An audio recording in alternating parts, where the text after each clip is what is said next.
Okay, so if we have our f of x equals x squared, then negative x squared just flips. So it literally just flips.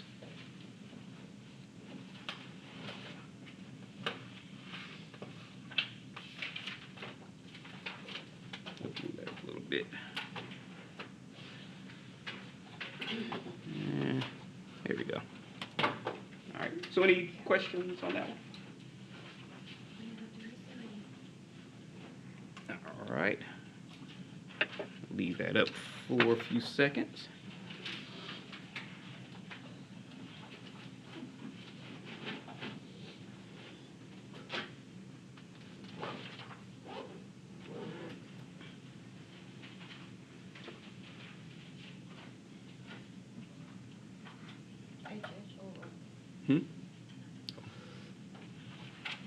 All right. Oh, anybody still writing? Oh, okay. Oh. There you go. No.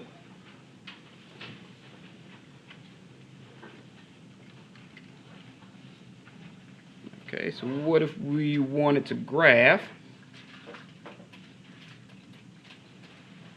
f of x equals square root of negative x?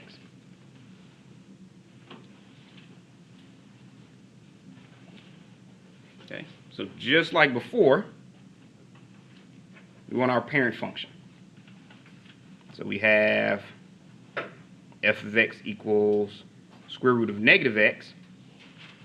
Remember, that's the same as f of x equals the square root of negative 1 times x. And we want to remove any constants. So we're going to remove that negative 1, which means we're left with f of x equals square root of x as our parent function.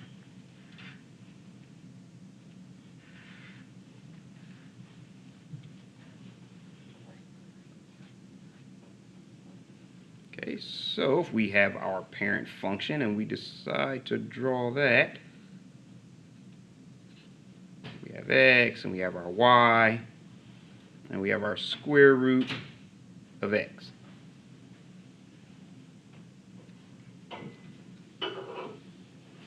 Okay, so we know since the negative is on the inside, it's going to reflect across the y-axis. So if we draw our x and y axis,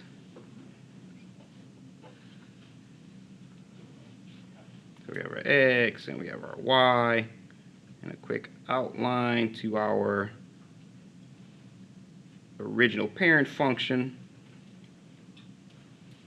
That means it just flips right across the y-axis. Okay, so this is your f of x equals the square root of negative x. Which, if you plug in values and think about it, if you plug in negative 1, that would be the square root of negative 1, which is positive 1. If you plug in negative 2, the square root of negative 2 is positive 2. So that's why it has the same y value, but just negative x values. Okay. Does that make sense? Yes. So if it was going to reflect across the x-axis, negative would be on the outside, like in front of the square root of x? Exactly. Okay. Yep, it would be negative in the square root of x. Okay. All right. Any other questions? All right. Oh, no problem. I'll leave it up there for a few more seconds.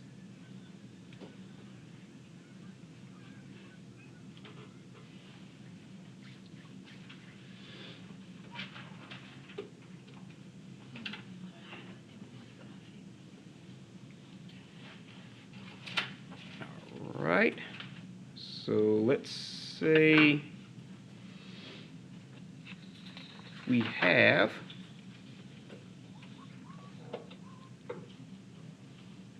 for example, if we wanted to graph f of x equals x plus 3 squared minus 2.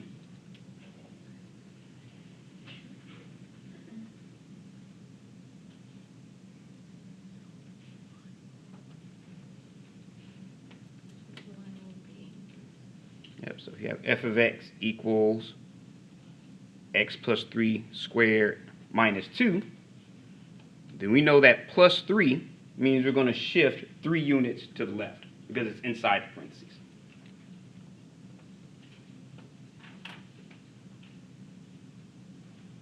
Why are we going to shift it 3 times?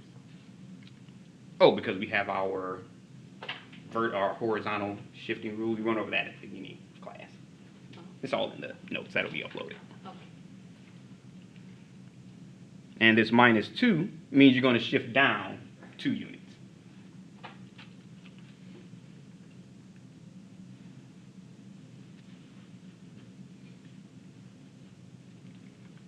Okay, so if we have our f of x equals x plus 3 squared minus 2, and we remove our constants,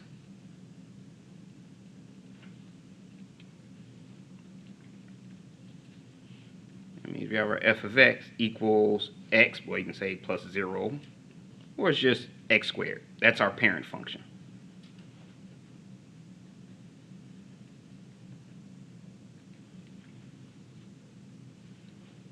Okay, so if we draw our parent function,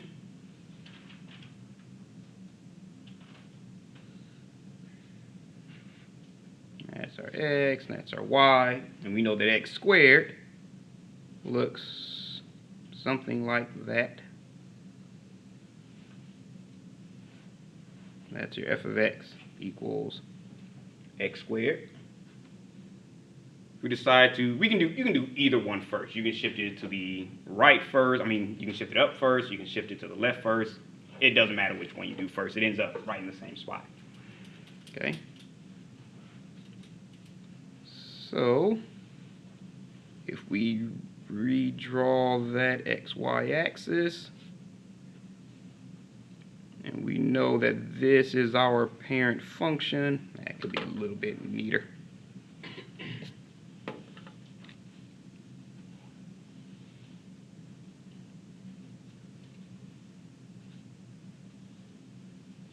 Okay, this is your f of x equals x squared.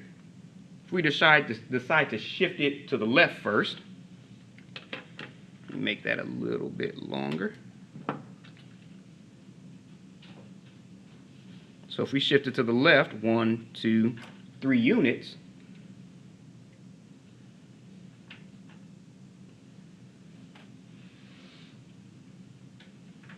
then this is just our f of x equals x plus 3 squared.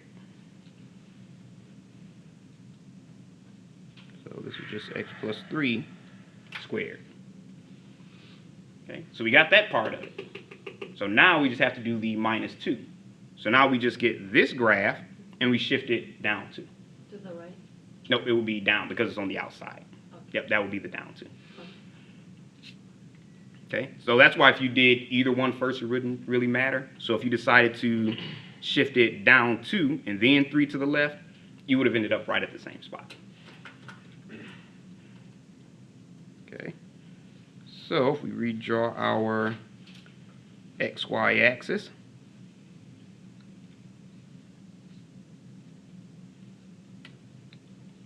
and let's say this is our 1, 2, 3, and draw a quick dotted outline.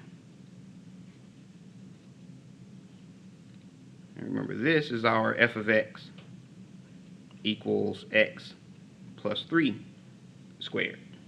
Oh, move that up a little. So now we're going to move it down 2.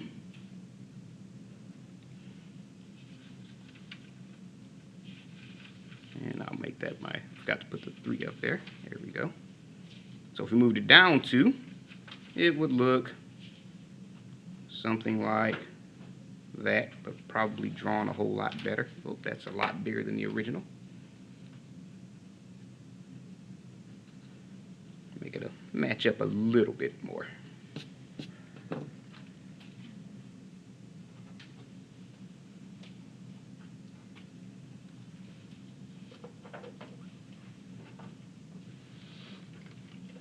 You will soon learn that I cannot draw very well, even simple graphs like this. So You would have to use your imagination a lot. All right, so this would be f of x equals x plus 3 squared minus 2.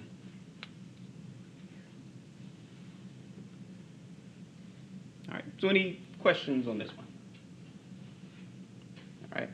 Now, if you had negative x plus 3 squared, then you'd get this graph and you flip it over.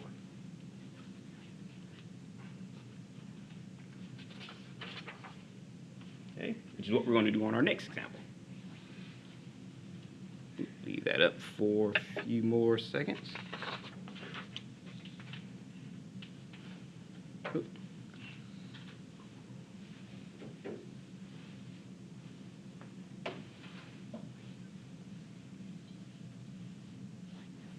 All right. So what if we wanted to graph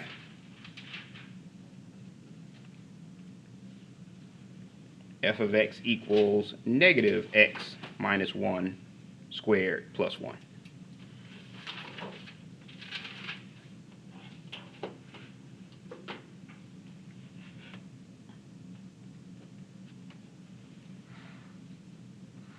Okay, so each constant tells us something about this graph.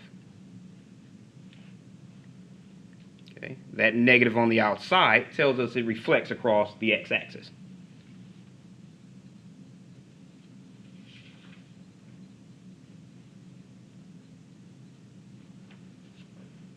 Okay, that minus 1 tells us it shifts to the right 1 unit. It's not gonna shift to the left. Nope, actually it shifts to the right.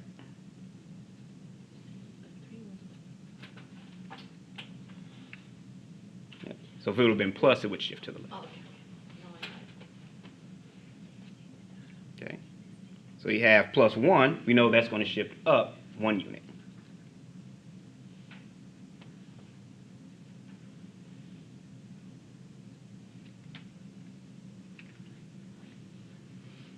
Okay, so to get our parent function, we just remove all of those constants.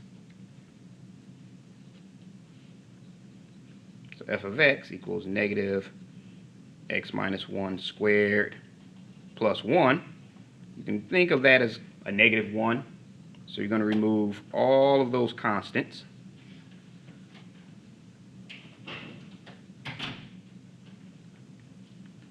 And just be left with f of x equals x squared as your parent function.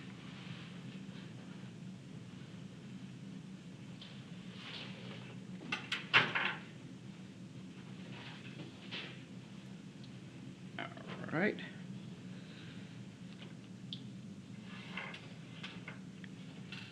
So if we graph our parent function, we have our x and we have our y, and our parent function is f of x equals x squared. It looks something like that, give or take.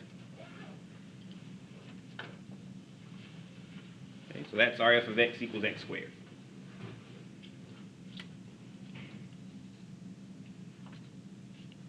So,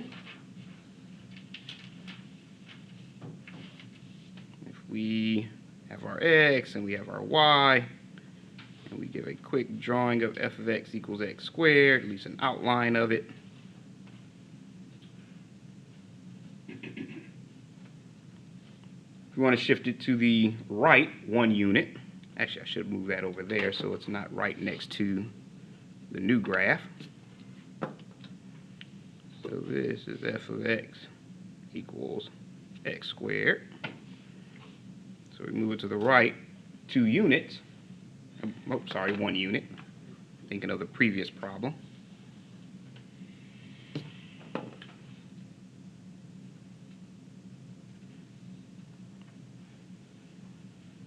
So that means it will end up right there. So that's f of x equals x minus 1 squared. So now we get the x minus 1 squared. We have to shift it up 1 unit. Or you could flip it first for the reflection. Either one you do will be fine. You'll get the same answer.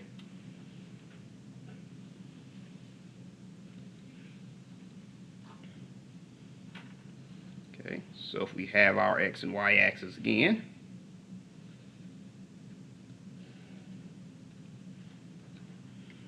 and this is our x minus 1 squared.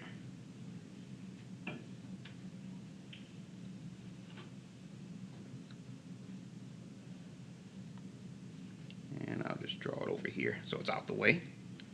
So this is f of x equals x minus 1 squared. Then the plus 1, oops, it's out of screen, means you're going to shift it up 1 unit. So right at that very same spot, I'll make this number 1, we're going to shift the entire graph up there.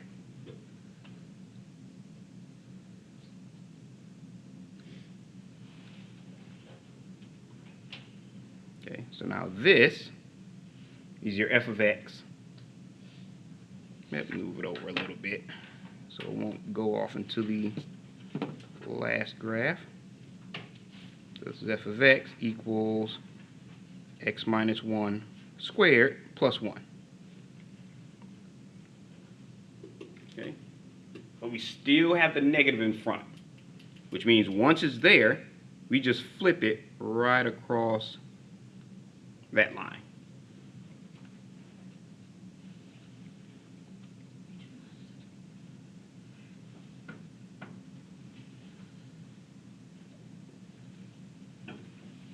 Okay, so we have x and y, and right there we have our f of x equals x minus 1 squared plus 1.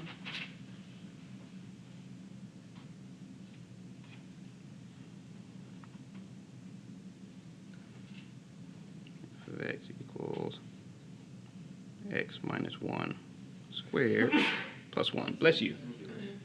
Okay, so now we just flip it or reflect it. Okay, so if you kind of draw an imaginary line going across there, you just get that entire graph and flip it like that. Okay, so that would be f of x equals negative x minus 1 squared.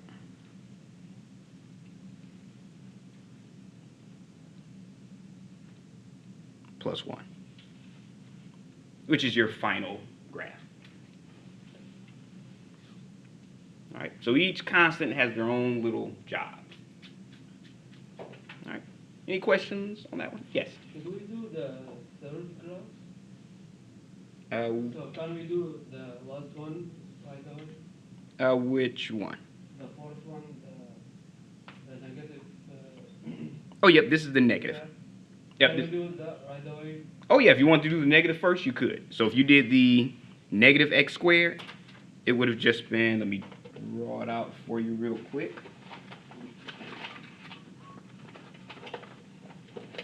There we go. I had paper under here. Why did I grab more? Okay, so f of x equals negative x squared. So if you want to do the negative first, you could, and it would just look like that. And then if you want to do the x squared minus 1, was it minus 1? Yep. Then it would shift to the right 1 unit. So it would be f of x equals negative x minus 1 squared. Then that graph would just shift over here. And then if you want to do the x minus 1 plus 1, it would shift up 1. Does that make sense? No. Yes. So if we have to do a like a test, do we have to draw all 4 graphs, or can we just draw the graph of what is correct? On the test, they'd have like 5 different graphs, and we'll have you pick one, because it would more than likely be multiple choice. Okay. All right.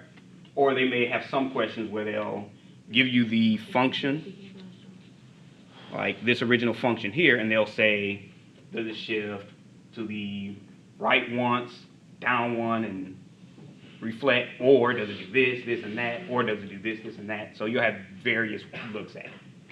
All right. Okay, any other questions?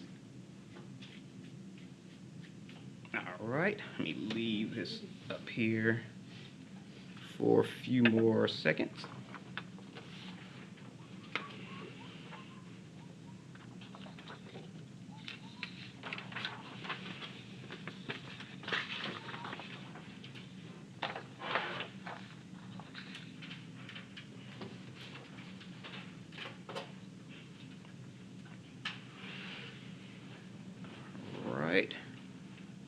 So now we're going to look at what they call non-rigid transformations.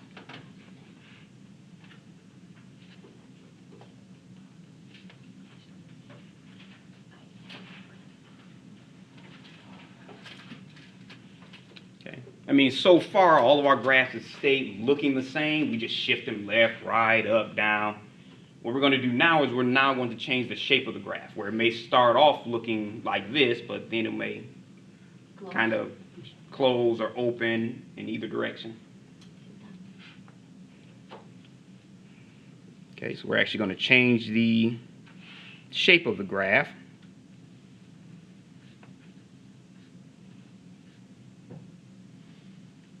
And not just shift it. We're also gonna shift it, yep. In some questions, they'll have you shift it also. Okay. So you will also change the shape and you'll shift it. So it kind of varies depending on what they ask for. All right, so let's say we want to start off.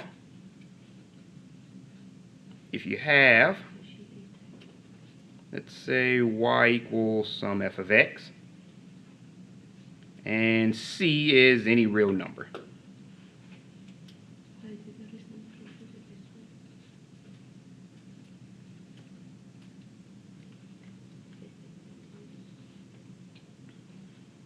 Okay. Oh, sure. If c is greater than 1, then f of x is stretched vertically.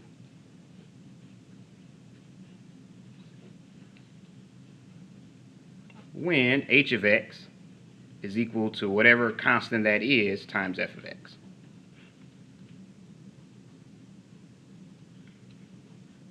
And 2, if the constant is less than 1, but it's also greater than, well, it could be less than 0 also, then f of x shrinks vertically when h of x equals the constant times f of x.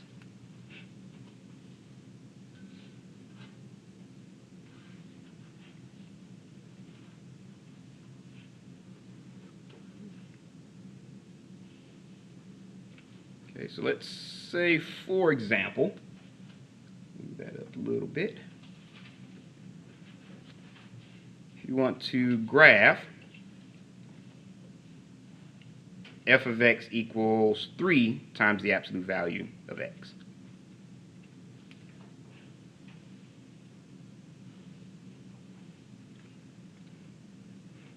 Okay, the first thing we want to do for our f of x equals 3, or you can say 3 times the absolute value of x if you want to. So we want to remove the constant, which means our f of x equals absolute value of x is our parent function.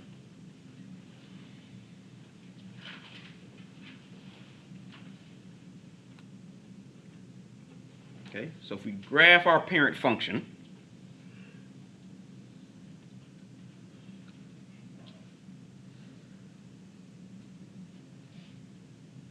we have our x and we have our y, and absolute value of x looks somewhat like a v or stretched out v. F of x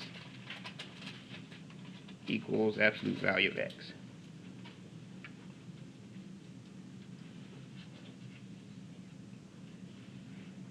Okay, so that means our new graph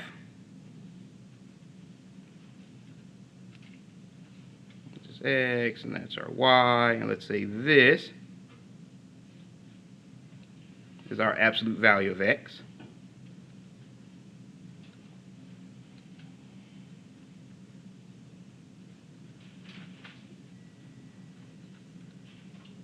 That means if you plugged in 1, x equals 1, then that means f of x equals 1.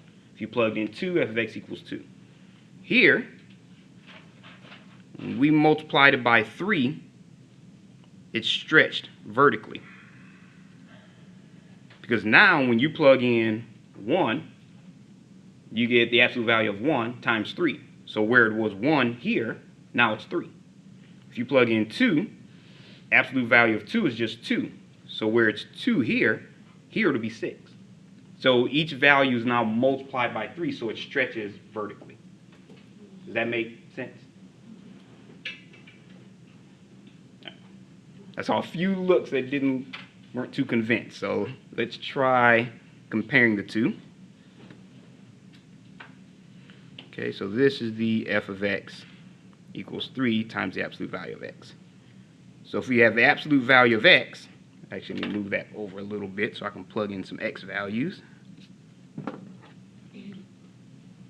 So if we have our x values, we have the absolute value of x, and we have 3 times the absolute value of x. Okay, so let's say x equals 1. If we plug in x equals 1, we'll just get 1 here. But here, we'll get 3 times 1, so we get 3 as our y value. If we plug in x equals 2, absolute value of 2 is just 2. But the absolute, well, 3 times the absolute value of 2 would give us 6. So here, you may have y equals 1, y equals 2, y equals 3. But up here, you have y equals 3 at the same value, y equals 6, y equals 9, y equals 12. So your y value is always going to be multiplied by 3. That's how it stretches vertically. Okay. Does that make sense? All right.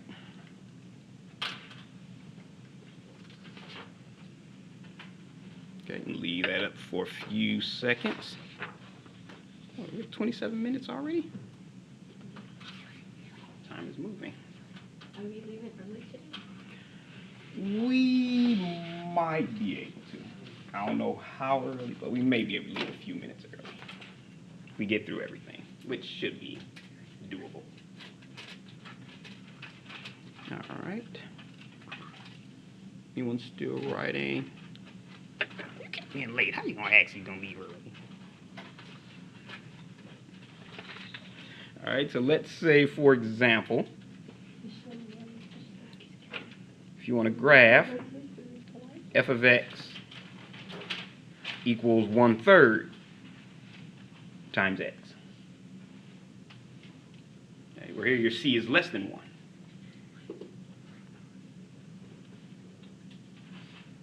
Okay, so if we have our f of x equals 1/3 times the absolute value of x, remember you want to remove any constants.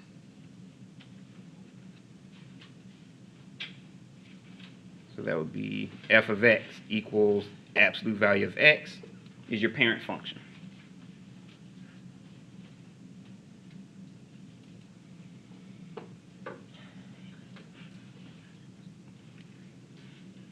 All right, so if we graph our parent function,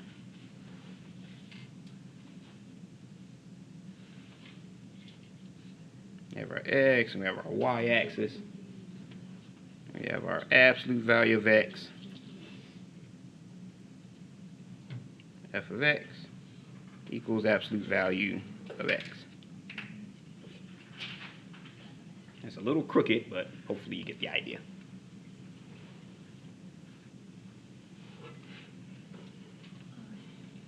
Okay, so if we redraw, So whenever we have like x is on the absolute value, it's gonna be all on the x on the x's because we don't know the value. It's gonna be maybe negative or positive, right? So it's Oh, you mean always for gonna the- be yep, it's always going to be that value.